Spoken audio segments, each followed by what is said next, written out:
right, what's up? Welcome back. Episode 174 of Chaotically Tolerant. This is the big one, ladies and gentlemen. Football is back. We are officially in week one. Me and Mike are going to go over our bets. We have Bobby from the Get Your Bell Rung podcast. I know we were talking, is a little bit in limbo, but that's the place you'll find him at the moment. I'm sure he'll have more stuff coming out. Hopefully we'll have him on more, throughout the season, as long as everything goes well. Make sure to like, comment, subscribe, do the whole thing. Go check out, I think I just did a breakdown of, Miracle at the Meadowlands 2. That's what it was. Miracle at the Meadowlands, just did a breakdown on the YouTube. Go check that out. Again, make sure to like, comment, subscribe, and let's go.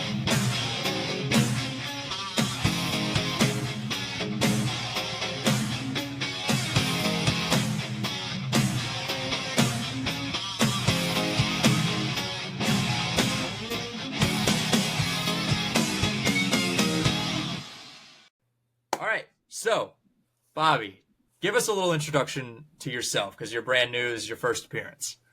Yeah, man. Bobby Wall, Get Your Bell on Football podcast is where I'm at right now. Like you said, a little bit of a limbo. Had a co-host. We did it for about 2 years, and he's sort of on the way out. So I'm sort of figuring out where I'm going to head with this thing. I had a podcast previously, and I did a lot of interviews with that. Former NFL players, a lot of fantasy guys. And that's sort of my take. I lean a little bit in the fantasy world. But dude, football, man, I bleed it.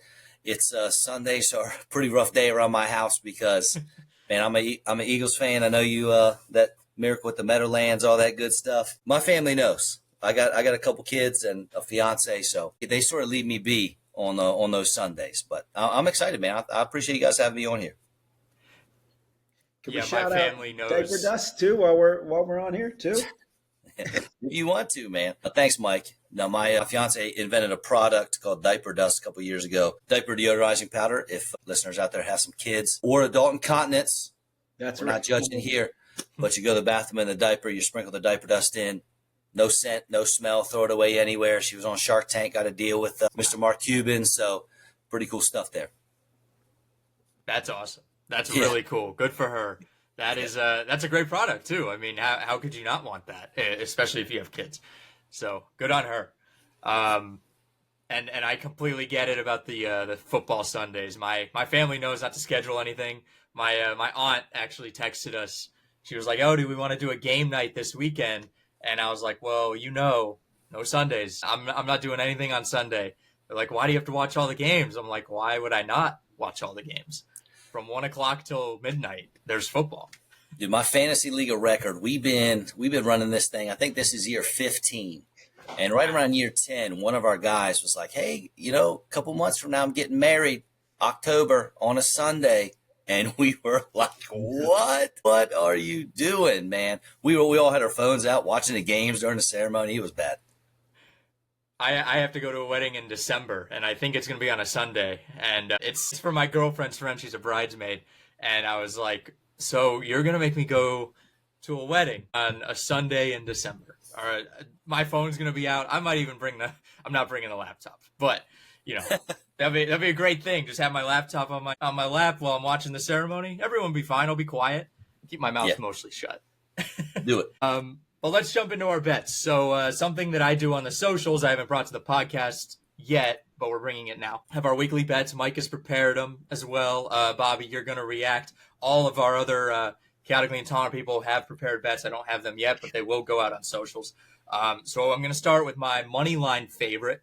I'm going to go with Cincinnati as my money line favorite. I really don't see them losing coming out. Joe Burrow, his first game back. I know it's New England. I think New England's going to play them a lot tougher than I think a lot of people expect, which there was a little surprise later in my bets. But I'm going Cincy money line. That seems like the safest bet. Mike? Am I up now? So it's like Survivor, really, because I had to think about who I wanted to use for that. I mean, I would obviously take Cincy too, even though when guys come back for their first game from injury, sometimes a little rusty. I would still go with Buffalo. I feel like in a way that, you can usually trust the Bills in a regular season. It's not the regular season that's problematic. Arizona's not very good, although it'd be fun to watch Marvin Jr. But I think Buffalo wants to come out, to start the season strong to kind of at least let teams in the AFC East know they're there.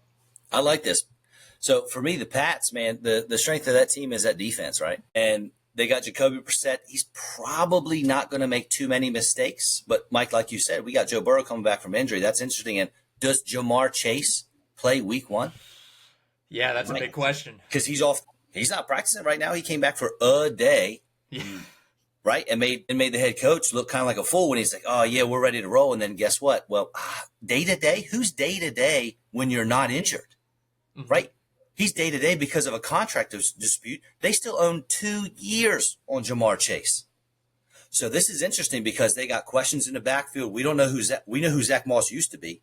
He was great for, what, a 4-6 game span without Jonathan Taylor? But that's all he had. Yeah. Chase Brown, he's kind of unproven. He had a couple big plays last year.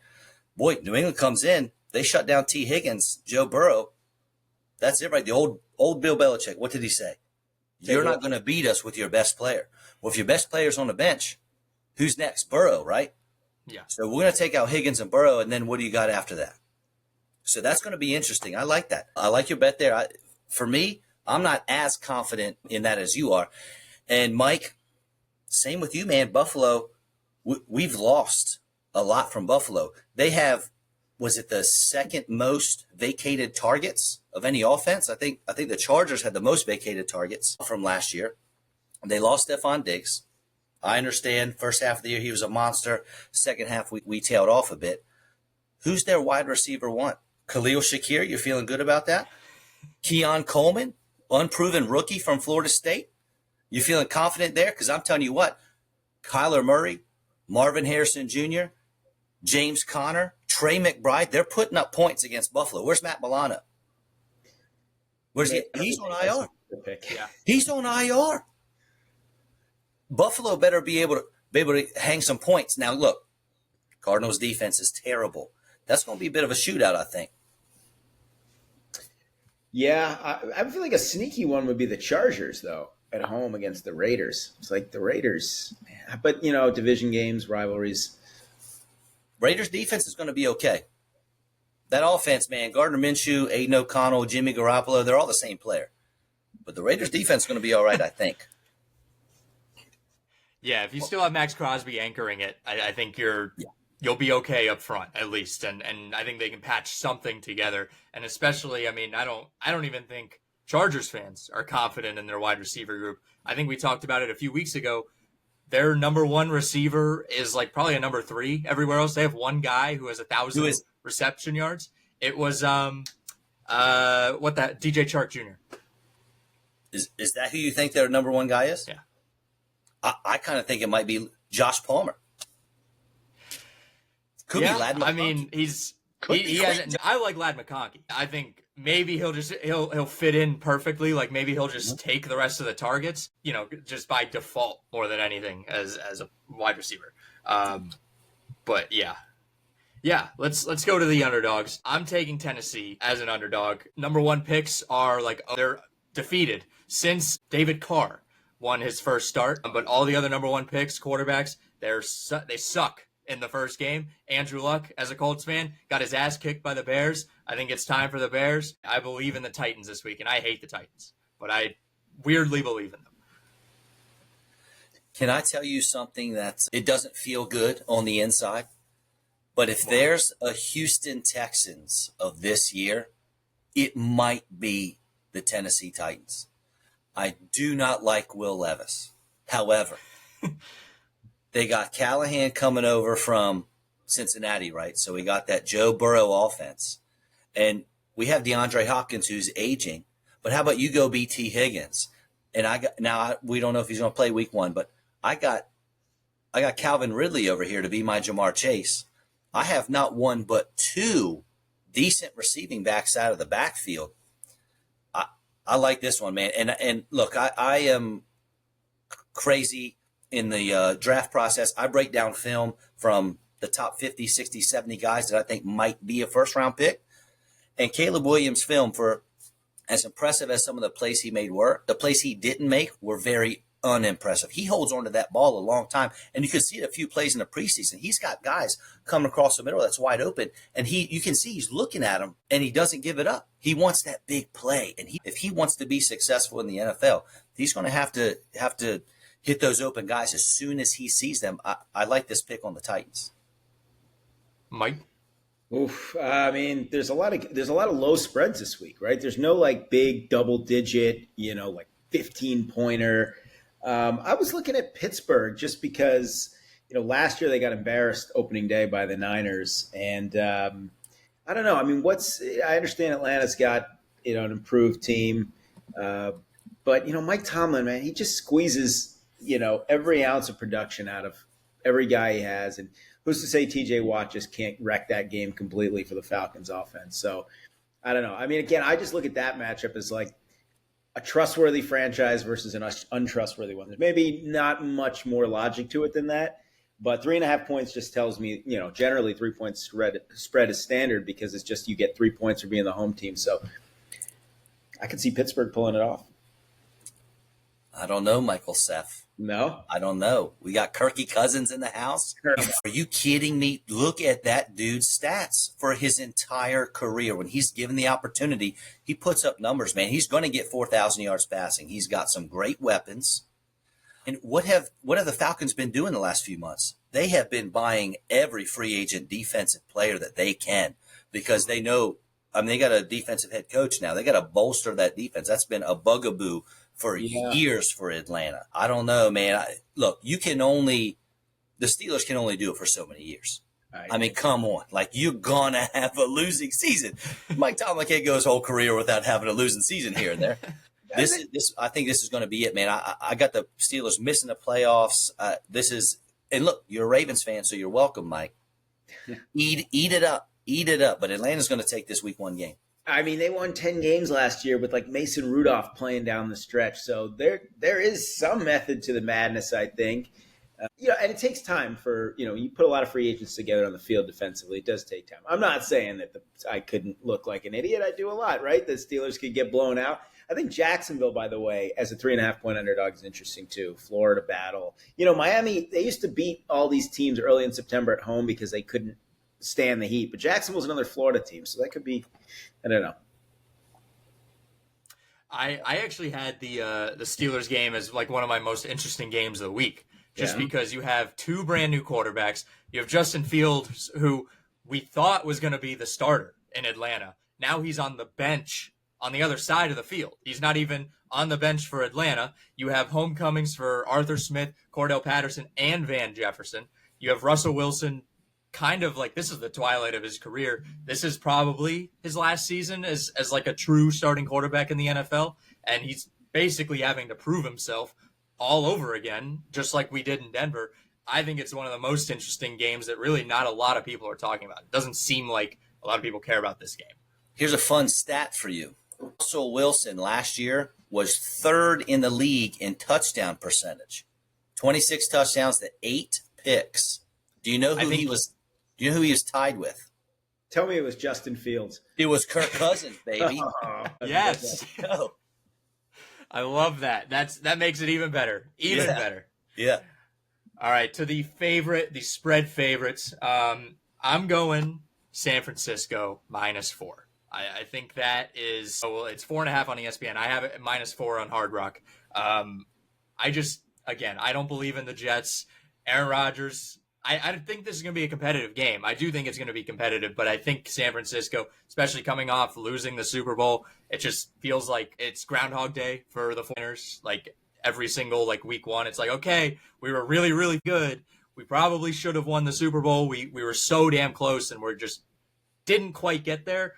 I feel like they're going to try and put their heel down, put their foot down, and say, you Aaron, we're doing our thing. Plus, it's Aaron Rodgers against the Niners. Are we forgetting about that? How would you feel if the game was in New York? I'd probably feel like he's going to tear his Achilles again because Leonard Floyd is also lining up on the other side of the ball. Again, Leonard Floyd did it last year. He could do it again this year. The only difference is natural grass. I got a bold I don't know if we're talking bold predictions at all, but I got one for you. I got San Francisco missing the playoffs. Really? I did this a couple years ago and haven't done it since, but I did it after the Rams made the Super Bowl. Mm-hmm. Worked out. There's so much bad juju with this San Francisco team. I know they just signed Trent Williams, but that dude hadn't been in the house at all. And they just got Ayuk, same deal. See, history is not kind to running backs who have had over 400 touches. If you count his playoff touches, he had over 400 touches. There's like a 50% chance, according to history, that there's going to be an enormous drop-off in production at the running back position when your running back has 400 touches. Week 1, I think we're good. I think you're right. The Jets They're going to run out of steam. That's what you're saying? Dude, I don't – CMC did this before. Do you know how many games he played the next season? 3. It's tough, man. It's tough to have that many touches at the NFL level with all them big boys hitting you every play. As far as the season goes – and I like Sanford, even as an Eagles fan, man. I like watching Sanford. I love Debo Samuel. That offense is awesome and so much fun. But week 1, I think you're okay. I'm a little worried about season long for San Francisco. And I know it sounds crazy, but that's why it's a bold prediction. Hey, we like those. Those do good numbers. That's crazy. There are just so many like 2.5, 3.5 point spreads in week 1. I'm telling you, week 1 in the NFL is harder to pick than like opening day in baseball. It's just you just have no idea how these teams are going to come out of the preseason, right? And now the preseason's a little shorter. You have guys that have held out. So as far as like another favorite I trust, I mean, I'm looking at like New Orleans, and I know people are kind of saying that like Dennis Allen could be the first coach fired. New Orleans isn't that good, but I'm like, has Carolina really? Is Dave Canales in his first game going to suddenly take this team from 2-15? Like, it's going to take a little time for them. I think that's a spot for New Orleans to like solidify themselves. It's like, okay, we can still beat the teams we're supposed to beat, be in this thing. I still think anybody can win that NFC South. I know Atlanta's the favorite, but I mean, it's just mediocrity on top of mediocrity. What do you think about this Cowboys at Browns game? Oh man, this one, dude, flip a coin for this one. I think Cowboys 12 wins, 3 seasons in a row, dude. They're bound to go like 5-12 or whatever this year, man. I like the Cowboys this year. I mean, not I like the Cowboys to do the same Cowboy thing where we're here in October, November saying the Cowboys are, maybe the best team in the NFL, and then, they do the thing, they lose in the first round, and then we do the dance all over again, except this is a contract year for Dak. That's really why, because I drafted him in one of my fantasy leagues, because I was like, I really believe in Dak. I think, because last year, I mean, look at his numbers. He had MVP caliber numbers. I think I picked him in our end of season awards. I picked him to win the MVP because I really thought they were going to give it to him. He had great numbers. I think he was he was close to the top in touchdowns, yards, QBR, like every single stat you could have had in 2023. And I feel like he's going to turn it on again this year just because of the contract year. And we can actually go to that game because I had CD anytime touchdown as my prop, just because I know he's battling injury. I feel like Dak is just going to find a way to get him the football. I think it's going to be interesting. The Browns, they have such a talented team. They just can't seem to put it together. Well, isn't that both teams really? I mean, right? This is kind of the battle of that. So the appeal of watching this game is Tom Brady's debut in the booth. Yeah. And also, I mean, Deshaun Watson, like when he's going to come back and just suddenly light it up. I mean, I feel like the Cowboys are probably the slightly safer bet in this game for that, but I don't know. I mean, I could see the Browns like killing them too, right? Just because, as you said, Bobby, they're loaded with talent, and Flacco magic just wore off last year. I think that's all that was in the postseason. I knew we wouldn't get through this episode without talking about Joe Flacco. Yeah, I knew it. I mean, he's on your team now, Alex. I mean, come on. Yeah, he's my guy now. Got to give him some love. We're hands off this game, right? No bets on this one. Yeah, this is a tough one. That's a real tough one. Prop bets? We're on a prop bets now? I was going to go to our Mike, give your prop bet since I gave mine, then we'll go to our Underdog. No, you go ahead. You give yours first. I'm still kind of rattling my prop around in my brain. Yeah, you had CeeDee Lamb. CeeDee Lamb anytime touchdown. I felt like that's just it, especially opening day. You feel like they want to get the fireworks started early. You want to find CD, even if he's not feeling 100%. He's going to play. I mean, he's got to play. I'm glad you added that in, man, that not feeling 100%, because look, CeeDee Lamb is one of the greatest athletes on planet Earth. I played football for 11 years, obviously not in the NFL, no level like this, but I can tell you that there's nothing, no workout that you can do, no exercise, nothing that can get you in shape for football other than playing football. And this dude has not played football. Yeah. The anytime touchdown would scare me a little bit just for that. If it's week 3, I might throw that bet down. Heck, the rest of the season every week, because CeeDee Lamb might put up that many touchdowns. Yeah. But the first couple weeks scare me just a little bit. What do you have prop, Mike? I was looking for the odds. I was on DraftKings. I couldn't find it, but I was thinking that T.J. Watt might pick up a couple sacks coming back from injury. Kirk Cousins. Like that one. But I got to see what the odds are for that. I dig into this. You know, I mean, the Steelers are still, if they ever are going to be good, or if they're actually good, it's because of their defense. And getting Watt back is huge. I mean, we'll see. I mean, Cousins, it's not like he's a mobile guy back there, right? That's the thing. I mean, he's going to take his hits. He's not going to scramble out of pressure. So I like maybe TJ racking up a couple, potentially, his first game back, setting the tone for his season. I'll get back to you on the odds. You're going to throw some money out on multiple sacks on TJ Watt. I mean, it's dicey, but I'm thinking that the prop bet on him just to get one is not going to be as great a payout. So that would just be one that pops into my head. But I mean, I want to parlay that. If I'm going to do a bet, I want to parlay like a one TJ Watt sack, anytime sack or whatever, right, and parlay that with something else. I feel a little more comfortable with that, I think. Sure. Yeah, if you can get it to, one sack and then you throw in an offensive touchdown. I mean, is there any guy you could see, 3 touchdowns on Sunday? Get your CeeDee Lamb anytime touchdown, your TJ Watt sack. You're working with something. Yeah. Switch them around. CeeDee Lamb gets a sack on defense. TJ Watt scores a touchdown. I wonder if that pays out. Well, probably a lot, Mike. Yeah, that'd be great. Yeah. Bijan Robinson, anytime touchdowns, even money. I feel good about that. I mean, seems like a pretty good odds to get even money on him getting a touchdown at any point. You're telling me the Steelers aren't going to give up a rushing touchdown? So we're staying on that game. Well, if it's but don't forget, is it a Bijan anytime rushing touchdown or is it a Bijan anytime touchdown? Because that dude catches the ball out of the backfield anytime touchdown. Any running back in the league, so he catch a touchdown too. That's what I mean. That's an anytime touchdown. Yeah, they'll stick him on special teams. He'll score.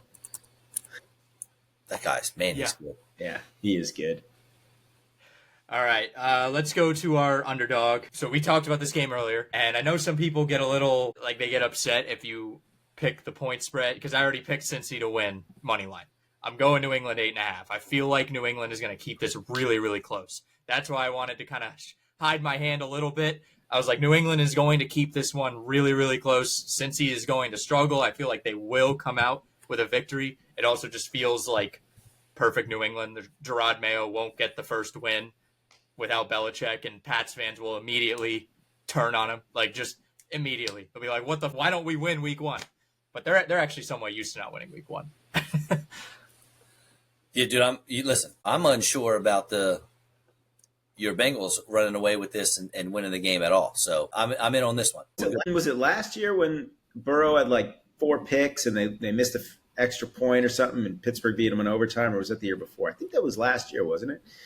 It was a big upset on opening day. I think that's what it was, and it was just the most miserable game to watch. I think I had Burrow and Chase last year on my fantasy team, which was just horrible. Chase went down. I finished dead last year. It was insulting. But I remember sitting down for the game and being like, okay, we're going to have a great season, with Joe Burrow and Chase, and it just never happened. Nothing came of it. So. There's some logic there that bettors use that it's kind of like when everybody feels like the whole world is on one game, that's the one that you tend to stay away from. And I was looking at the free Yahoo Survivor pool that I do, and I think almost half the people had used the Bengals as their pick, which is dangerous, right? So a good idea to pick something else, because if the Bengals lose, almost half the pool is gone in week 1.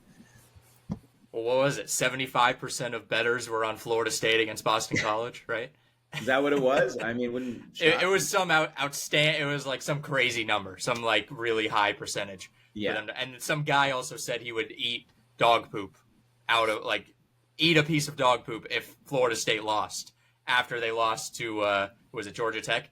Yeah. So he's gonna have to eat that poop. Wow.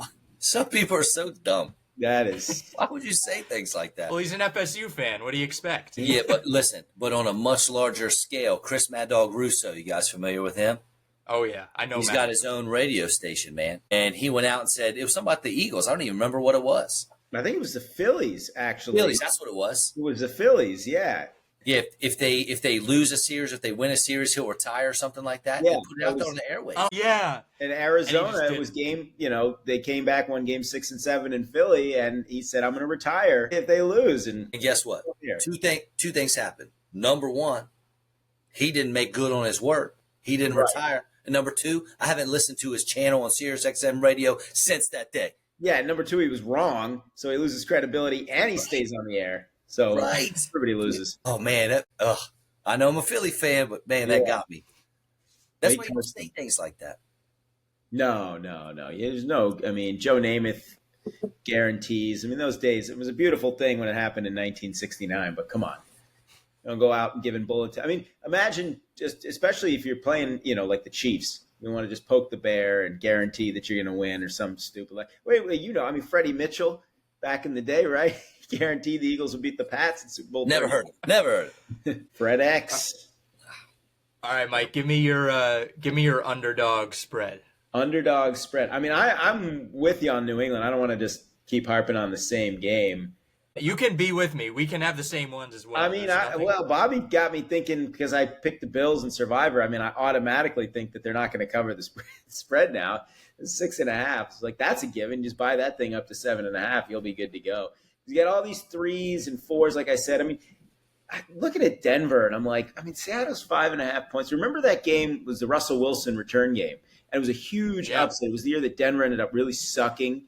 But they were supposed to be good, and that was Peyton on the Manning cast, literally going timeout at the end of the game. Nate Hackett ended up needing like a babysitter, basically, to manage the clock. Yeah. Like a week later at the Broncos home opener, they were counting down the clock or something, so he knew. I mean, he was already in hot water by week 2. But yeah, I would go with the Bengals or the Cardinals, honestly, as my best spread pick this week. I'm very interested. I know we already talked about the Niners maybe taking a step back, and I had mentioned, the Cardinals maybe making some noise here in week 1 against the Bills. The Seahawks, man, Ryan Grubb, new offensive coordinator from Washington. I am very excited to see what this modern day offense looks like. Pete Carroll's out, right? So it's been a long time since his offense since the Seattle offense was cutting edge. And he's already been talking about, DK Metcalf might be the Roma Dunze. Was it JSN? Might be the Jalen McMillan, where Tyler Lockett might be the Jalen Polk, whatever. I'm very excited to see this offense. And defense, look, we got some work to do, Seattle. But that's the NFC West, right? The Cardinals have a terrible defense. Seahawks have a terrible defense, right? So, but I'm excited to see this offense, especially from a fantasy perspective. I got DK ranked pretty high in my wide receivers. That dude, I think, is primed for double-digit touchdowns with Ryan Grubb calling a shot. Yeah, I grabbed him. I love DK. Yeah. I will never not grab DK just because, I mean, his size. It's like, how can this guy not catch, 10, 15 touchdowns a season just because of how big and strong he is? He's just going to muscle his way through everyone else. One game that we haven't even said a single word is the Ravens and the Chiefs. And I will tell you that when the schedule came out, the odds came out right away with it. And all the money started going to the Ravens, which worries me because I just was on here just saying that when everybody's on one side, it's going to go the other way. It's gone back to 3. But and for the record, that's a game that I'm going to, turn on right when kickoff happens. I don't want to see any of the hoopla leading up, the banner unveil, the Taylor Swift national anthem, whatever it is. I just want to see how the game plays out when it starts on the opening kickoff at 8:21 p.m. Eastern time. But you know what? I mean, the Ravens have just never been able to. It's almost in their head, the Chiefs. So I want to take them +3, but I can't. I don't think I It's can. going to be rough, Mike. I think this one's going to be rough for you, buddy. Think so. Yeah, All right. another year of this. Real quick, we're gonna do our over under. I'm taking the over in LA Detroit. I feel like that's just prime. Yeah. It's Sunday night football. The NFL, the script, they 51, have to make it entertaining, a lot of points. So I mean, it just feels like it's like free money to take the Well, over. I mean, so they played in the playoffs. It was 24-23, 47. Yeah, I mean, you'd think so, right? But I mean, I got to look. In the past, so week one is really volatile. Sometimes you get, these really high scoring games out of nowhere, but Yeah. sometimes the offenses are lagging behind the defenses because they haven't gotten a chance to get in sync. And so you might get these low scoring slugfests early in the year. I remember a couple years that the Colts had, right? 09 when they went undefeated. They kind of, I mean, their first game, they scuffled out of the gate. And then 05, they had a stretch where they scored only like 3 offensive touchdowns their first 3 games. And then, of course, Manning got it rolling and they were undefeated going into December. So over-unders are tricky. So I don't know. Anything's an over-under lock. What's this one set at? What's that? What's 51. 51? 51 and a half, I'm seeing on FanDuel, yeah. Look, I like the over, man. What did the Rams just do? What is their most recent transaction? Let me They think shipped here. their best defensive player to Tennessee. They lost their middle linebacker. Dude, Detroit is going to pass all over them, and they're going to run all over them. That defense, I don't know if you heard me say that the NFC West is struggling with defense, but here we go again. And then Matt Stafford, let's see, Cooper Kupp, healthy. Puka Nacua, healthy. Kyron Williams, Blake Corum. Colby Parkinson might make some noise at tight end. Who knows? This is an over. I feel good about it. I like it. Yeah, I mean, I was looking at It's indoors. What's that? It's Oh indoors. yeah, and it's it is indoors. indoors. You're not dealing with an outdoor game. Jameer Gibbs, David Montgomery, anytime touchdowns for everybody in the game. Everybody's getting a touchdown, Mike. I want to point out a fun fact. I never got an answer for this, and I was looking, but the Rams last year, their last 3 games were all decided by exactly 1 point, and I could not find or verify if that had ever happened in NFL history. But it means that the Rams were well versed in playing close, exciting games, which is exactly what I think this will be as a Sunday night game. And like, whoever would have thought, like just a couple of years ago, that we would be talking about Week 1 Detroit Lions opening up on Sunday Night Football. This is so cool. Let alone last year as the Against so-called- Matt Stafford. against Matt Stafford. Last year against Mahomes as the supposed sacrificial lamb for that opening Thursday night game, which they won in part because Kelsey and Chris Jones were out. But they won, and that kind of set the tone for their whole season. But I'm wondering about this Denver-Seattle game. The line's pretty low at 41.5. It's like, man, I bet Sean Payton really wants to open it up and prove like, hey, I can still dial up some plays and score some points on offense. And you were just talking about Seattle and got this exciting new coordinator and Geno Smith. People love counting him out. I don't see why we couldn't get to 42 points in that game. Well, you talking about the Denver game? Denver, Seattle, yeah. Well, it's going to be tough with Bo Nix at quarterback because so last year as a senior in college, that was like 22nd year in college. Nix's average depth of target was 6.8 yards, the lowest in this year's quarterback class. And then in the preseason, his average depth of target was 7.3. So it's going to, unless all of a sudden Bo Nix decides that he's not going to throw it to Jaleel McLaughlin every play, then I don't know how they're going to put up enough points to hit your 42 over or whatever it was. Yeah, I think you could be right. Wait a minute. But Seattle could score all the points. Denver don't have to That's do much. true. Seattle could be 41-3, and we got it. We got it. Because You might have me, Mike. Seattle at home, I mean, over the years has always been very trustworthy.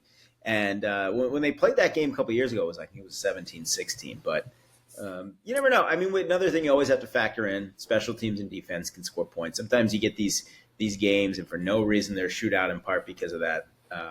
It's just one of the lowest totals. I'm looking through these here. I think 40.5 to me looks like the lowest total with the Raiders and the Chargers. I kind of understand. Patriots Bengals also 40.5.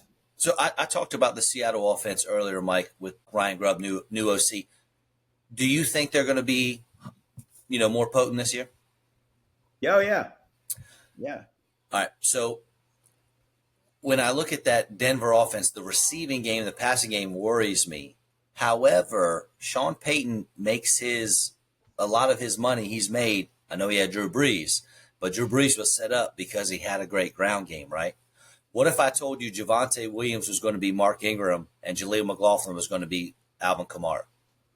Can you see that happening? Yeah, I mean, I can't see it happen maybe right away. You give these guys time in a system, I mean, why not? I mean, because so much like players, it's a detriment to them when there's so much change in the coaching staff. When they find a system that works, man, they can really excel. I believe, and this I don't even think this is a bold prediction, that Jaleel McLaughlin, he could lead the Broncos in targets this year. At worst, dude, I bet he's second. Sean Payton, Alvin Kamara was never worse than second on the Saints in targets. Was it 2020? Kamara had 107 targets, led the Saints that year. 4 seasons. Kamara's had 97 or higher targets under Sean Payton. Cortland Sutton was a leader last year with 90 targets. Jerry Jeudy at 87, but guess what? My man's in Cleveland now. Samaje Perine, 56 targets. I think McLaughlin had 30-something last year, but now guess what? Perine's over there in Kansas City. Dude, you got a quarterback that likes to check down? Give those short targets over there? Dude, I am super high on McLaughlin this year. I really think he could be the engine that gets this offense going. The engine that gets me my over. Maybe, Mike. Maybe. Let's go to some of the other games because our bets are done. We're going undefeated first. We're going undefeated in all the bets. No debate. Thursday night, Mike, I'm going to let you cook on Ravens Chiefs. Give me your confidence level. Tell me a little bit about this game. I mean, still, I'm just like the biggest fear for me is not Lamar Jackson, not whether the offensive weapons, not even the defense. It's the offensive line. I feel like that was such just an under talked about area where it just, when the Ravens, like the whole thing last year was they put up points, they blew teams out, they looked so sexy, but when they had not really had a game where they had to play from behind. And when you do that, especially on the road with the crowd noise, they had trouble with it at home. And now you go to Arrowhead Stadium, like that's what scares me is like they have to set the tone early in the game. Remember the Lions last year in that first game, they ran a fake punt. I think they scored first. They got the lead, and it just gives you such a relief. So my confidence level is medium because I know the Ravens want to. I know this is like, because think about it, like if they do win this game, yeah, it's one game in the standings. Yeah, maybe they still finish 2 games behind the Chiefs. The tiebreaker doesn't matter, but just mentally what that can do for them. But they got to tune out the noise, and they got to withstand that early punch. It's not even the early punch. It's just that momentum. That first time the Chiefs do something big, the crowd is roaring, the banner's hanging, the swift shots are coming in fast and furious. You got Travis Kelce headbutting Andy Reid on the sideline. Calm it down. Do we have an Adam Sandler appearance? Because he is in Happy Gilmore 2. Might have an Adam Sandler Taylor Swift appearance. Oh my God. It's going to be a big party in Kansas City. To me, it all stems on whether the Ravens can start fast. Because last year in the championship game, they gave up that opening drive touchdown, and it just felt like, man, they were in quicksand right away. And that's been the problem from Lamar Jackson, and I firmly believe that's a huge reason why he only has 2 playoff wins under his belt in, 7? This will be his 7th season, basically, 6.5 seasons as a starter. Confidence level low to medium right now. This will be his. When did he? Well, he came 18? In halfway through 18 for the wonderful Joe 18. Flacco, and they lost the playoff game that year to the Chargers. He, again, only has 2 wins in the postseason. They're both against AFC South teams, so that you split that in half. That's basically 1 playoff win. He has not slayed any dragons yet, and he has 1 win against the Chiefs. I think he's 1-4. 1-4, I think. That one was a lucky comeback on Sunday night. The Chiefs fumbled on a handoff, like when they were driving for the win. So, man, they just seem to crumble against this team. I mean, a lot of teams do. I get it, but yeah. I don't know. What's your guys' confidence level? Am I just being a paranoid Ravens fan here, or am I missing something? You first, Alex. I don't know what to think of this game. Honestly, there's three parts of my brain going right now. One is it's week one, right? So you never know what to expect when it comes to week one. Two, I'm thinking the Chiefs just were not very good in the regular season last year. I mean, when you want to talk about very good, like they weren't the Chiefs as we knew it. They lost twice to the Raiders. That's like a nightmare for Patrick Mahomes and this Chiefs team. So my confidence level in the Chiefs isn't very high. At the same time, like the Ravens, again, you said the same thing with the Chiefs and their bugaboo with them. Like this game just doesn't make sense to me. This game, first off, should not be played week one. It just absolutely should not be. I agree. I know the NFL, they want their ratings, they care about that. But if they really thought this out, they would be playing Baltimore middle of the season, really, because at that point you're a little tuned up. You really want to send maybe the two best teams in the AFC to play each other week one when neither of them are tuned up. That's crazy to me. So I'm going to hope for a tie, but I'll take Kansas City. I think they'll get the win this time. I'm picking against the Ravens. Alex, I think that is the best point that I've heard made on this game. Why are we doing it in week one? When does the NFL doesn't need ratings ever. When do they really not need ratings? Week one in the Super Bowl. Like you got it locked up, man. Everyone has been dying for football for months. Why do it now? What a great point, and one that I had not thought of or even heard anyone say. That's 100% accurate. I absolutely thought and would have predicted that Houston would have been the team because they were scheduled to play against Great. and have this young, up-and-coming, still a very good, marketable matchup, but you're not burning your AFC Championship game rematch 3 days before the rest, or a day before the rest of the, league kicks off. I have to throw in the Friday game. But, yeah. I'm going to ask you a question, Mike. Would you say, I know you talked about Lamar Jackson struggling in big-time games, right? Yeah. Would you say he's the Kirk Cousins of the Ravens, maybe? Because Kirk Cousins only has one less playoff win than Lamar Jackson. Right. I think Kirk we actually had this discussion a while back. I think I said that, what was it? The Falcons are the the Vikings are the Kirk Cousins of the NFL, and then Michael said, no, it's actually the Falcons are the Kirk Cousins of the NFL. Right. We're trying to give our comparison to the team. So when you said he's the Kirk Cousins of the Ravens, that just made me. I mean, he's got solid teams around him at all times.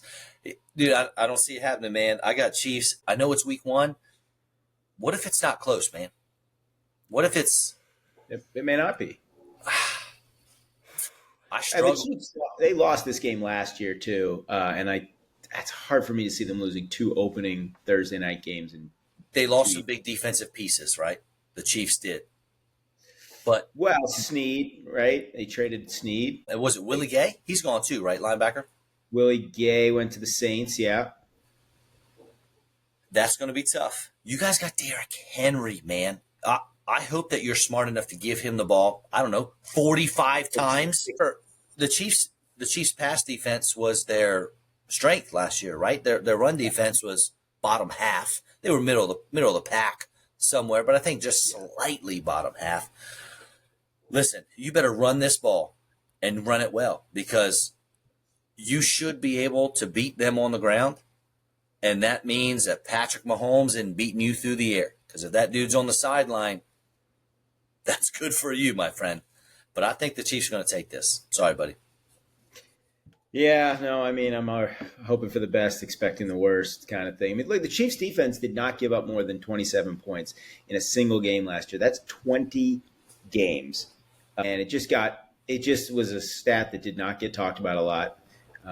And that's scary, right? Anytime it's like, okay, Patrick Mahomes, but they have a defense. Oh, my God.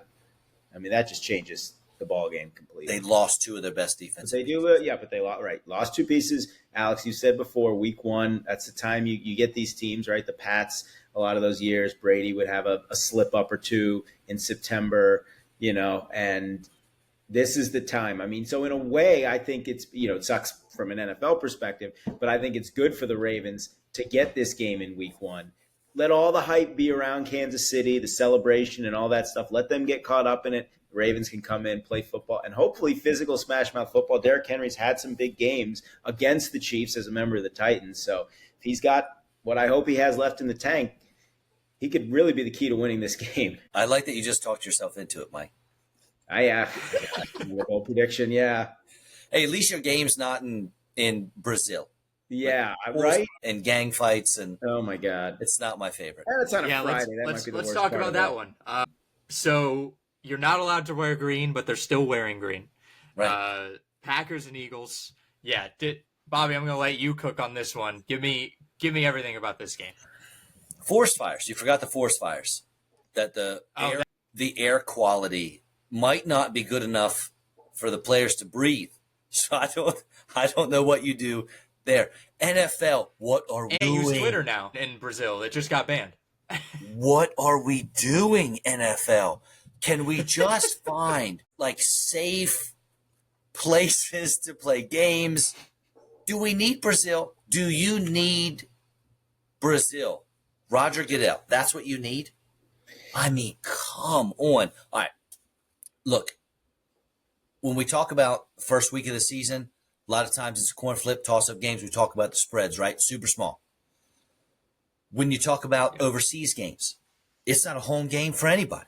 Everybody, it's an away game for both. So now we're doing another coin flip. Right now we got 2 coin flips. We're just flipping coins back and forth because it's not like you got one great team and one terrible team. You got 2 really good football teams, 2 really good offenses with defenses that should be okay.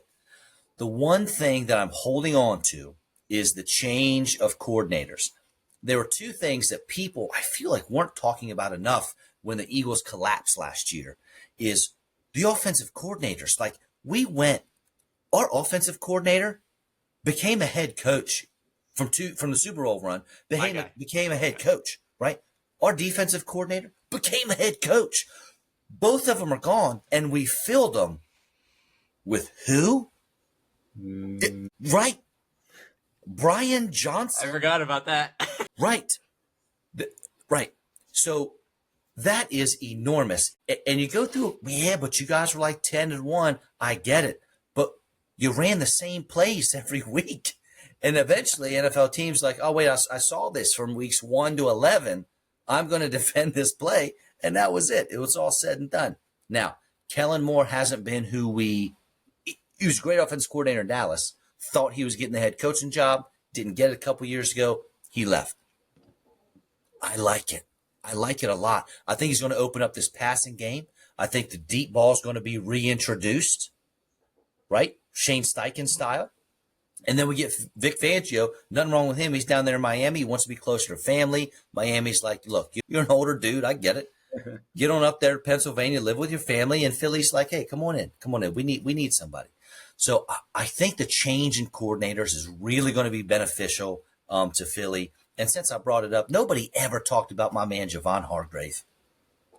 He had 11 sacks from the inside? That's irreplaceable. He went to San Francisco last year. That was an enormous reason. Listen, Clay is exactly who he was 2 years ago to last year, and so was Bradbury.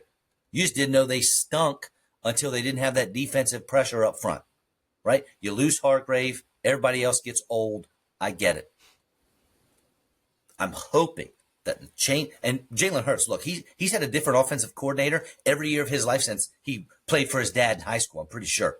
I think you look it up. I think that's accurate. All through Alabama, changed up. Then he went to Oklahoma. Philly's had different coordinators. I'm not worried about him picking up the offense. I'm hoping the change of coordinators gives Philly a slight edge, but I bet this is a field goal or less. How do you feel about him in fantasy? Because someone took him first quarterback off the board in one of my drafts. It was a keeper league. They took him first quarterback off. Besides, I don't even think any quarterbacks were keepers. And I was like in shock. I was like, what? What? You have Josh Allen out there. You have Mahomes. Like those guys feel like more locks, at least at a consistency level. What do you think about him fantasy-wise? So Mahomes was just, QB 8 last year? Something like that, fell off, right? We lose Tyreek Hill. right? Yeah. We're struggling with some weapons. We got Xavier Worthy, who's supposed to be what? Deshaun Jackson, maybe. Look up. I already did this. I already know the answer. Look up every wide receiver that ever ran a 4.2 40 at the combine and tell me which one's good. Is it John Ross? It's not. There isn't a single wide receiver that ran a 4.2 40 in the combine that produced anything. I'm not worried about Xavier Worthy. Mahomes, I don't want to say I'm scared by him. He's not my QB1. Josh Allen has been he was what? QB1, QB2, QB1 the last 4 years in fantasy? Something ridiculous. The dude had Stephon Diggs, man. You know, that guy's gone. We already talked about this. Khalil Shakir, Keon Coleman, Curtis Samuel. That's going to make him QB1. They talk ad nauseum about we don't want Josh Allen running the rock like he's been. I like Hurts. We may not have the tush push, right? We may not have that. He had 15 rushing touchdowns last year. What if he only gets 10? But what if Kellen Moore can open up this offense? What if we can air it out to A.J. Brown and Devonta Smith, right? I'll be honest with you. I kind of think Devonta Smith sort of leans his way into the CeeDee Lamb role a little bit more than A.J. Brown, which would be very interesting to see. But I don't mind Hurts as a QB1. Okay. Yeah. I think you convinced me a little bit. I think my mind before football season, it gets stuck in the things of the past, of like what I think, and then I have to actually watch some games and be like, oh yeah, hold on. This isn't last year. This isn't 2 years ago. So I think you got me convinced there. My only point on this game was just about what you said, Bobby, just playing this game in Brazil, opening the season there on a Friday in bad air quality. You know, I always wondered, why don't they just, instead of these international games, maybe you play like one single game a year. How about you play like an Eagles game at Penn State or a Lions game at the Big House in Ann Arbor? You get a much bigger stadium. You know, you get it. People don't have to commute too far for the game. You get this really cool experience of get to play in a different stadium. Yeah, okay, it's not international, but I don't know, you open up a really cool experience. Like hockey does the Winter Classic, right? They don't go to, I mean, I guess they play a couple games in Russia here and there, but they'll go to these baseball and football stadiums, and it is like the coolest thing. I don't know. NFL it's just another way to fill up their wallet. I get it. My God. I'm in 100%. I'm like 100%. one of the biggest anti-international games. I am too. Me and Mike like fully agree on this. Mm. I just don't see there's no, I mean, I understand you're doing your branding thing, but a lot of Europeans just don't give a they just won't give a. And I know they say, oh, we sell out every single time we're there. Well, when you play 3 games in London, 2 in Germany, and now you play 1 in Brazil, yeah, you're probably going to sell those out. Cool. Awesome. What's the game, you know, the positive versus negative here? It's clearly the negatives outweighing the positive.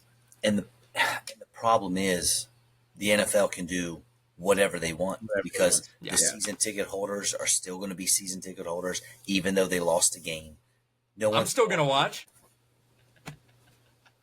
I'd be the worst person for a revolution. I'm still going to watch. No one's followed Alex. Man, but I'm going to go, I'm going to pick the Eagles here. I don't know why. I feel like it's like, they're primed for a rebound. I think the collapse last year, while bad, I think you just view it differently if you guys start out tough and then go on a run towards the end of the year. You just view it differently. It was a hangover. It was a Super Bowl hangover. Just look at it like that. I think they're going to be back to normal. Well, I think it was more like the Eagles were absolutely the best team in the NFL through the month of November, and they had a bad month. Maybe law of averages, maybe just, I don't know, one thing or another. Sometimes these things snowball. That game against the Niners. Like, I think the Eagles, you just look at it, you take out that 1 month from the last 2 years, they have been the most or second most behind the Chiefs, but the most dominant team, I think, in the NFC over the last 2 years. And it hasn't even been that close because if you look at the whole 22 season up to the Super Bowl and the whole 23 season up until the Niners game after Thanksgiving.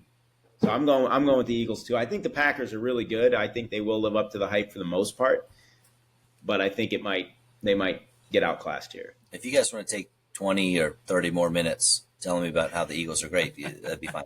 Yeah. We're going to go through the rest of the games. We will stop to talk a little bit of Texans Colts, but we are a little pressed for time here. So we'll just go through. Give me the winner and one reason why they're going to win. So I know we did cover Steelers Falcons, but I don't think I got your wins and losses from you guys. So who's winning Steelers Falcons and why? Mike, go ahead, buddy. Steelers, just because I said that they were going to win earlier. I have to stick with that. I don't know why, because Mike Tomlin. That's it. He finds a way. Falcons, that offense is going to be too much. I hope I didn't pick. I don't want to go against my picks. I want to go with Falcons. I love Kirko. Kirko Chains. He had his birthday at a water park. That was pretty awesome, and it brought the whole team. Love the energy. Cardinals Bills. I'm just gonna say Bills because the Cardinals are. I don't know. I never trust the Cardinals. No matter what, I'm never gonna trust them. I'm going Bills, but it's going to be close, man. I know I gave you reasons earlier, but that Cardinals offense it's going to be there. They just won't have the defense. Man. No, screw it. Cardinals. Let's do it. Let's get crazy. All right. Cardinals. The Bills. It's really not that crazy. The Bills won't have the offense to keep up. I'm going to go Bills, but I would definitely lean towards taking the points with Arizona. Like you said, shootout type game. But, it might take Arizona a couple weeks to get things going offensively. And when it does, it's going to be good. But week one, I'll still go with the Bills. Real quick. What are they missing? They added Marvin Harrison because Kyler Murray is back and fully healthy this year. He was dominant after he returned. They have Trey McBride back, who was dominant when Kyler Murray came back. They have James Conner. They have Michael Wilson, who's in the offense already. What's going to take a while? Marvin Harrison Jr.? I don't think so. That's the best wide receiver prospect we've seen in ever. Maybe they just, I don't know, the travel, Cardinals on the road, the East Coast. I don't know. You might just take a week. Sometimes it takes time. That's it. That's why I love week one. You can just give that answer. You can just say, "Oh, it'll take a week," and that's a perfectly reasonable answer. Analytical prowess. Week one doesn't always make sense. Titans Bears. You already know mine. I'm going with the Titans. Just rookie quarterback. They usually don't do well. Titans, baby. I got to go against you guys so that I can get a few right, hopefully. I think it'll be close. I think, if you were leaning towards taking the points, I think the excitement over the Bears might give them a little boost for that first week. Then they'll get all this false confidence and lose like 12 in a row. But I'm going the Bears. Caleb Williams has a good debut. Pats Bengals. I'm going Cincy, but it's going to be close. I would take the Patriots with the points. I think I'm with you. Yeah, and we talked about that one already. I agree. Yeah. Texans Colts. This is the one my butterflies are just they're metal butterflies in my stomach. I mean, what's the number one thing? It's Richardson just staying on the field. Mm-hmm. I mean, just go down, just make sure you go down, please, Anthony. If you happen to listen to this, I hope you don't listen to, me talking about football because that would probably ruin your brain. But if you happen to be listening, please just be smart. Be smart with your body. Go down. I would say the secondary is going to be a major issue. It's going to be a problem. We got torched week 18 because I really don't count week 2. Last year when we did play them, we beat them pretty good. I mean, I think we went up big and then they started coming back. But that 31-20 score doesn't even reflect what the game actually was. I count week 18. Week 18 was our defense was just torn to shreds by Stroud. I know he had a hot hand. But I'm still not super confident in our secondary. We really didn't add all that much. Nothing really confident. I really wish we would have gotten Cooper DeJean. I was really, really high on him. I thought Snead was a possibility. Snead, which Chris Ballard didn't want to spend on it. He said, if it gets me fired, that's what gets me fired. I was like, thanks, buddy. You're really giving me a lot of confidence here. I know you're a big Steichen guy, Bobby. I have been... Last year, I was not happy with a lot of his decision-making, especially when it came down to inside like 5 minutes in the halves, a lot of fourth downs. I'm more of a conservative guy when it comes to that. I just don't see the value in it. And like at the end of the Houston game, and I'll let you get your point. At the end of the Houston game, we were down, I think, 3 or 4 points with like 6 minutes to go. We could have gone down quick, at least, made it a one-score ball game. Instead, he just says, hey, we have the ball. That's it. It's either us or we're going to lose. Basically, we're going to drain the clock down and not give us another opportunity. He just doesn't maximize the opportunities to win. I'm not I'm never confident in the Colts when there's expectations, so I'm going Houston here. Just for the record, I'm a very Shane Steichen offensive coordinator guy. Okay. It's different when you got that head coaching cap on. You know what I mean? Like that can change some things for you. I'm going to put you on the spot, Alex, and I hope it's okay. Can you name either one of your starting cornerbacks? Kenny Moore's nickelback, he doesn't count. Okay. Your left or right corner. Let me think here. Because I keep wanting to say Isaiah Rodgers. I don't know why I want to keep saying Isaiah Rodgers, because I know he's not there. Where is he, by the way? Shit, where did he go? Well, Philly. You're right, he did. He's great. He's fantastic. I love him. He should have gotten starts in the Carson Wentz year, and he just wouldn't get starts. But you're making my point for me. It's Juju Brents and Juju it's Waylon Jones. Which, again, they did show out in very small spurts, and they have had injury issues, and that was my point. I said, listen, these guys can play when they're healthy, but we're just not seeing them, and you can't rely on someone. You just can't bet on someone to be healthy when they have it. Tank Dell, Nico Collins, Stephon Diggs. Sorry, dude. Yeah. Colts, man. And I'm not sure it's going to be real close. The expectations, right? The hardest thing sometimes for a team is to deal with expectations for the first time. There's two narratives here. The Texans come out and fall flat, and then everyone talks about how they're not going to, sophomore slump and all that stuff. Or they come out, torch the Colts, and everyone's like, oh, okay, they're going to the Super Bowl. I think it's going to be a close game because it's still two, division rivals that are pretty evenly matched. But again, it's like I was saying, the first game for Burrow coming off the injury, that'd be the thing I'd worry about more with Richardson. I think it's going to be a really close game. I would give a slight edge to the Texans because of the weapons, because of the confidence. They know they won the division last year, but it wouldn't shock me if the Colts pulled the upset. But I'm going to lean Houston just by a little. And these are division games too. So these, you throw out the record books when it comes to that stuff. I think we did name Nick Cross. I want to say we did name him as our starting free safety, which, again, I might be wrong on this, but he did injure, what the hell is his name? I don't know why my mind is blanking so much. He injured Josh Downs in training camp. Gave him a high ankle sprain. Just hit him too hard. So, not great. Not a great start. I'm never high on the Colts because it's just the last 5-6 years they've really given me a reason to not be high on them. To say the least. Jags Dolphins. We're here for you, buddy. We're here for you. Jags Dolphins. I mean, it's the offensive firepower for the Dolphins. It's in Miami. I mean, at least, usually, first couple weeks of the year, whoever goes to Miami is on the sidelines for half the game getting oxygen. Yeah. The Jaguars hopefully won't have to do that. But that offense, man, it's going to be way more pass heavy this year. Last year, the Miami Dolphins rushed for, 27 touchdowns? Something like that, right? The two previous years combined, I think it was 17 touchdowns, right? So they're not going to have that rushing component. It's going to be high-powered. It's going to be airing it out. They're going to get back to what they do. They got Tyreek Hill. Jalen Waddle, I understand he's questionable now. He's got that non-contact jersey on, but no one seems to be making a big deal about it. So, yeah. I know they got Achane healthy, hopefully. I know they got Mostert, but there's no way they replicate that rushing game. They might score 35 points on everybody this year. I love Achane. I'm not confident in his ability to just stay healthy. He's tiny. And I woke up because last year our league had no waivers, so it was just like free agents galore.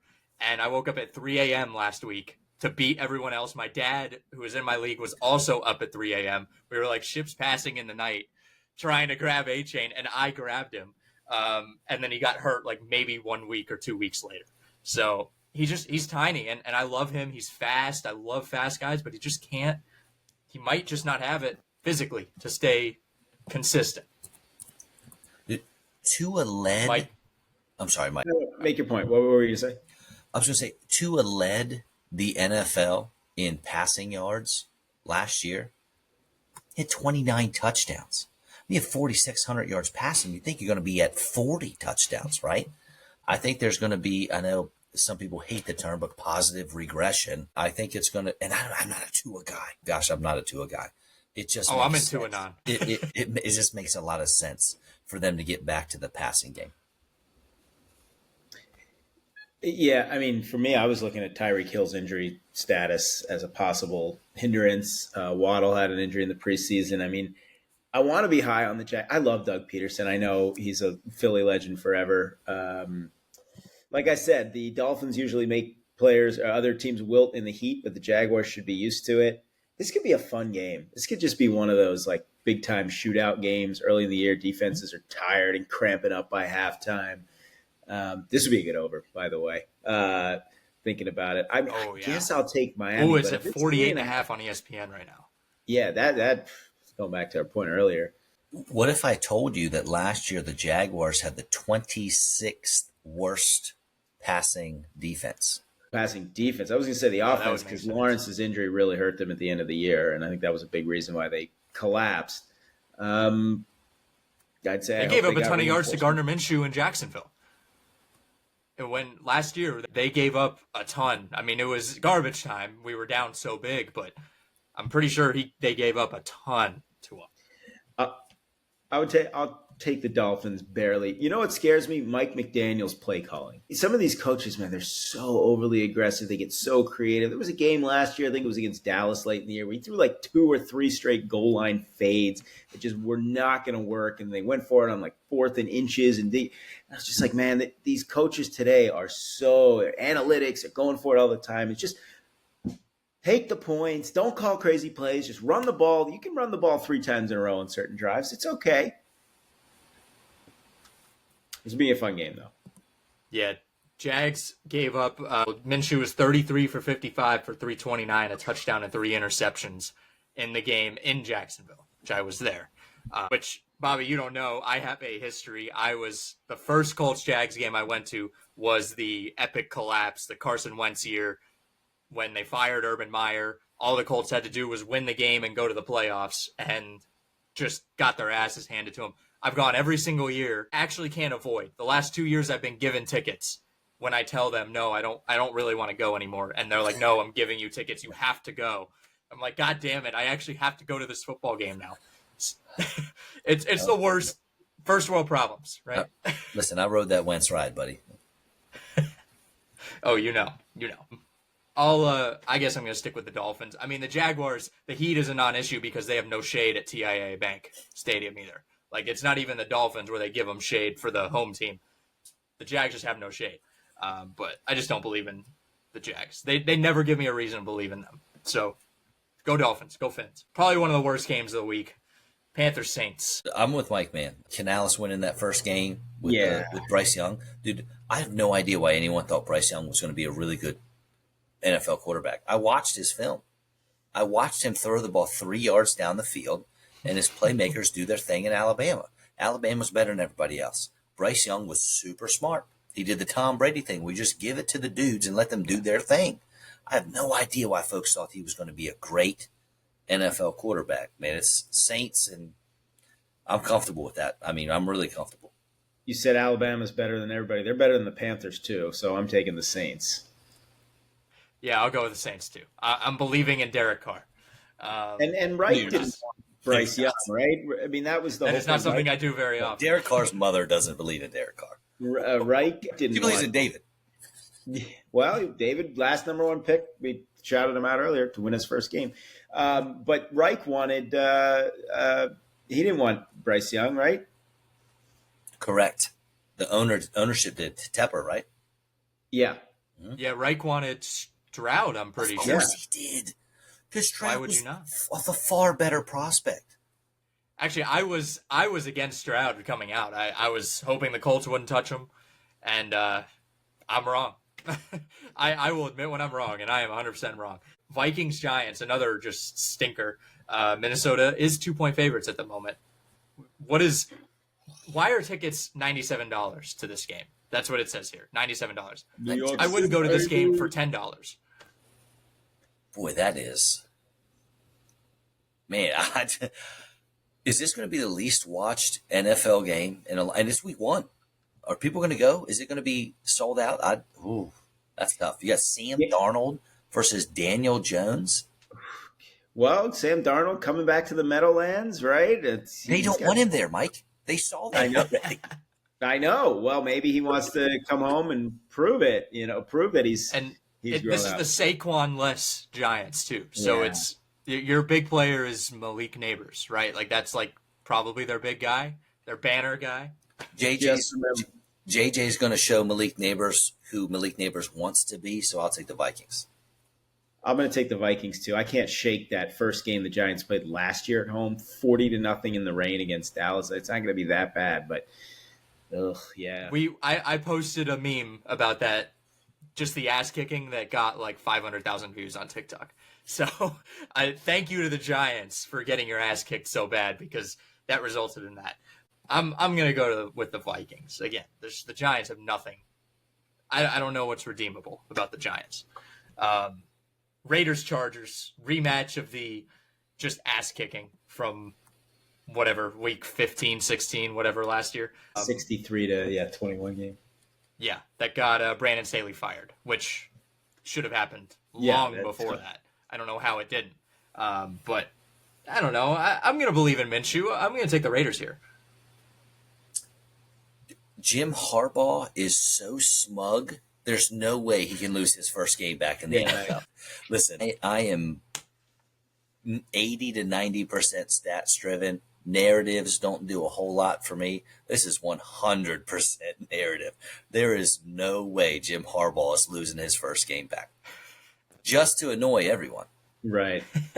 Yeah, with all the ex-Ravens he has. I think it'll be the Chargers. You can never trust the Chargers, especially when you're giving them like points. But I just feel like they want a little revenge for that game against the Raiders. They remember that. And the Raiders, I don't know, their quarterback situation. I'm going Chargers. I need to see the odds on how, like, him walking out in a Jim Harbaugh Chargers jersey. What are the odds? Because it's not zero. There's not a 0% chance that he walks out there like, what's his name in The Longest Yard with Adam Sandler, full uniform. Like, I'm ready to go. Let's do it. So here's another question. So the Ravens play on Thursday. What are the odds that John Harbaugh shows up in a Harbaugh Chargers jersey? John Harbaugh will be there. I'm saying 100%. This has to happen. That's like that. You're losing money if you bet on that. Somehow you're losing money. Like they will take money from you if you bet on that. Can I throw the next game out here first? Because I want to hear you guys' take on it. I'm sorry, were you? Yo, you go. Throw it out there. And this is only because of the fantasy implications it has for me. I want to hear what you guys think about the Commanders-Bucks game. Ooh, I don't know, man. I like Daniels. I think they're going to be an exciting team. I mean, I don't know. People have been saying like he could be like RG3 circa 2012. I don't think it's going to be that dramatic. But I think it's a big culture shift there. I mean, in the Bucks, I'm glad they got Mayfield back. They had a good season. They were kind of a sleeper. I don't know. I think this could low key be like a really fun game too. I think the over is not a lock, but I really like the over here. That heat in Tampa, man. Defenses could wilt. Trust me, I'm here. It's miserable. Absolutely miserable. Total 43.5 on ESPN. No, he's saying what's the point total? It's I'll tell you here in a second. It's 43.5. That's interesting because that's exactly what Alex said. That's a good take. I thought he said 3.5. I thought he was talking about the spread. I'm sorry. No. I thought he was saying 3.5 because the line actually is 3.5 and the over under's 43.5. I missed the 4 part. Yeah. Yeah, those defenses are definitely suspect. And why didn't we talk about this game earlier when we were talking about overs? Because this is probably. I was thinking about it. I think I overlooked it because of the logos. You see, you said you're a stats guy. I am a full vibes. Like that's my thing. We have another guy. His name is Dan Campbell. He writes for us. He is a big stats nerd. He also loves Applebee's, and Dan Campbell just released a commercial with Applebee's, which was just hilarious. But I'm a full vibes guy. When I look at Commanders Buccaneers and I look at the vibes of those logos, I'm thinking stinker game. I'm thinking boring, even though I know in my real mind, it's probably not going to happen, but I don't like putting money on bad vibes. So here's a fun fantasy stat for you out there for Jaden Daniels. Jaden Daniels was my QB1 in this class, and it wasn't that close. I went back to 2015 and I looked at every QB season where a quarterback rushed for at least 500 yards, and there were only 2 instances where that quarterback was not a QB1 in fantasy. And in order to do that, Jaden Daniels has to average 34 yards rushing a game. I think 34 was the number. That's it. He rushed for like 96 yards a game in college. Jaden Daniels is going to be QB1 in fantasy. You go ahead and write that down. Okay. I like that. Wish I would have taken him. Mike, what's your winner for this game? Who do you have here? I kind of want to. I haven't run out like a bold up. Well, I guess I took the Steelers, but I want to take the Commanders. But the Bucs are hard to overlook. Like bringing Mike Evans back, bringing Baker Mayfield back. I like White in the backfield. I still would lean towards the Bucs, but I wouldn't. Again, this is one of those like I wouldn't be shocked games, but. Like the Bucs at home, I think they're a solid team. Again, kind of overlooked, which is a good thing for them. I mean, low expectations. That was the case last year for Baker. He won more games than Tom Brady did in his marriage-wrecking season. So I feel like they're the defending NFC South champs. Are they really overlooked? I mean, I don't think they're totally overlooked, but I think in a national sense, when you're talking about like the big dogs in the NFC, nobody's talking about the Bucs, and they were one of the Final Four teams in the NFC last year. They gave the Lions a run for their money in that game. I mean, the question is like, is Baker Mayfield back, or was he ever gone? I don't know. But everyone's going to talk about Jaden Daniels in his debut, and then there's Baker over here. It's like, or was it Canales? I guess we'll find out. You just talked yourself into the Bucs, right? Yeah. No, I was on the Bucs. Now you said it was Canales. Now I'm going to talk myself into the Panthers because he's going to make Bryce Young really good. Don't do that. Just kidding. I think I'm going to go Bucs as well. But I'm going to go Bucs. But what if Kingsbury is one of those guys that says head coaching is not for him, but offensive coordinator is his thing? That's why I'm riding with the Commanders. I'm going chaos. I'm going Commanders. Give me Jaden Daniels first win on his first game. And I think that is also perfect to overshadow Caleb Williams. Like they're going to point, because you know how reactive people are. They're going to point and say, oh, look at Caleb Williams. He lost his first game and Jaden Daniels won his. This guy's clearly better. I'll be pointing. It'll be me. Yeah, it could be a modern-day Mike Martz, right? Amazing, mad scientist, offensive mind. Just wasn't cut out to be a head coach. There you go. Broncos Seahawks. I know we talked a lot about this game, but who do you have winning? Seahawks. Offense, baby. Let's do it. Yeah, I got to go Seahawks. I mean, they that could be a good spread to take, too. I mean, we're kind of like, I always want to lean towards the underdogs, but it might. Like I said, I took an over in that game because I think a lot of those points are going to come from the Seahawks. Yeah, give me Seattle as well. The debut of Tom Brady in the booth. Cowboys-Browns. He also cannot criticize teams now, which is going to be kind of difficult as a color guy. But what are you guys thinking, Cowboys-Browns? I'm going last. I think I'm going to take the Browns and then let the overreactions about the Cowboys on all the morning shows begin. I'm going to take the Cowboys so they can overreact in the, oh my God, the they're Cowboys, overreacting maybe they're going to do it. We're going to do the same thing every year. We did the same thing with Brady when the Pats would suck a little bit at the beginning of the year and he just turned on the gas. The media does the exact same thing every year, and I just love to see them fail. I love to see the media fall on their face. So I'm going Cowboys. Man, I don't want to sound like a Cowboys hater, but I think I'm going Browns. I think that defense can shut down the unbelievably mediocre run game that the Cowboys have. And outside of CeeDee Lamb, you're pounding Ezekiel Elliott for 3.3 yards a carry up the middle? Or 26? Rico Dowdle's going to be the running back here. The dude's 26. He's been in the league for a while. Like, if he was going to be a guy, he would have already been a guy. That's cool. We got Dalvin Cook on the practice squad. I don't think so. If you only have CeeDee Lamb, And I know Tony Pollard wasn't tearing it up, but he had defenses had to at least account for him. Don't forget about Dalvin Cook.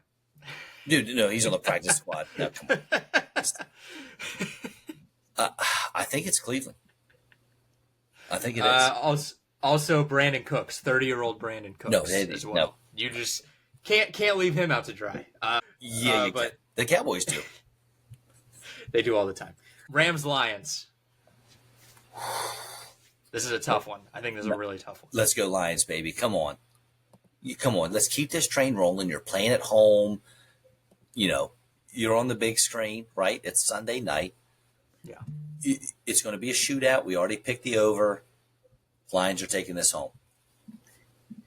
Yeah, this is a tough one because then there's like part of me that thinks like the hype of the Lions finally catches up to them. But, it didn't last year. And I thought, if anything, it was going to catch up to them last year. I'm going Lions. I don't think it'll be a blowout. I mean, I think this, again, just has shootout written all over it. But I don't know, man. The Rams probably feel like they should have won that game last year. Like they had, honestly, like they should have gone for it. They had a fourth down where they could have gone for it. They didn't. They punted. They never got the ball back. I mean,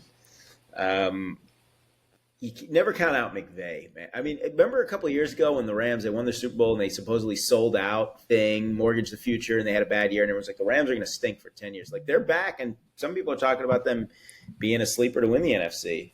Defense is sketchy, dude. That defense. It is, and, Stafford's getting a little older. Yeah, I think the Lions keep it rolling. I think so. I think it'll be a little bit of a tougher year for them. I think they're still going to be good. I'm just saying it's not going to be this, like, Cinderella magic of last year, but I like them to win this one. What gets me the most excited about this game, gives me the most confidence, is just getting that shot of Dan Campbell, hands on his thighs, like bent over, chewing gum as hardly and probably as loudly as he possibly can. You can see him trying to chomp his own teeth, just like break his teeth with how hard he's chewing the gum. He's got that headset flipped up so he doesn't have to say anything. He can't hear anything. You got the I gotta go with the Lions. It's 4th and 7. He's going for it. Oh yeah, you hear the crowd just go like roaring. You hear the actual lion. Like you got to bring a real lion in there. Yeah, you bring a lion like in that Naked Gun, the bloopers. The guy runs to second base and the lion just tackles him. I love it, man. I saw it was like something. It wasn't a meme. It was one of those YouTube channels where the guy's like mimicking Dan Campbell in AA, and he's like, "I'm Dan, and I'm addicted to going for it on 4th down." He's gonna be off his like 7th cup of coffee that he had because he drinks an insane amount of caffeine. He's probably all red. His face is just like strawberry red. You can't tell me to pick against the Lions with a guy like that on the sidelines ever. I mean, I remember Dan Campbell playing. I mean, that was when we were in college, Bobby. I mean, it was like that makes me feel old because remember Dolphins, him as right? Dolphins tight end. He played for the Dolphins. I remember him with the Cowboys, Parcells, mostly a blocking tight end, but catch a touchdown here and there. Yeah, love the Lions. Hope they can finally get there. Should have gotten there last year. All right, and then the last one, Jets Niners. I'm going Niners. I have to. Niners, but if it was in New York, I might feel different. Yeah, I mean, like Aaron Rodgers has had a lot of trouble in his career with the Niners. He's lost 4 times to them in the postseason. He did win the last time he was there. He led the Packers down the field at the end of the game. But I don't know. I mean, there's a lot of hype around the Jets, but why would you ever buy hype around them? Don't even buy the hype until they're up 24 points in the 4th quarter of the Super Bowl with the Jets. That's my philosophy. I think the Niners, I don't know, they might take a little step back this year, but it's not going to be in week 1 against the Jets. I do think that I just want to say this, the worst NFL team could probably still beat the Chicago White Sox in baseball, though. I'm confident in that. Just put the Panthers out there in the base, they'll beat the White Sox. Just wanted to throw that out because we can say how bad of a franchise that is. There were 2 things I knew coming into this, Mike. One was that you were going to talk about Joe Flacco, and 2 was that you were going to bring up baseball on a football podcast. I had to make a baseball reference. I almost got through it, but it was just in my mind. I was like, can we have that cross-sport game? I don't know. But we almost got through it, Bobby. The last game, I had to squeeze it in there. So close. All All right. Well, thank you, Bobby, for coming on. This was awesome. I'm sure we'll see more of you at some point. Make sure to like, comment, subscribe. Go to draftamerica.com. Check out all their stuff. Mike just released a new article. I got my first parlay right. I threw out a baseball bet. I got all three. So if anyone actually bet on using my advice, you're welcome. Let me come see you in your mansion. All right. We'll see you guys next Wednesday. Thanks. Oh.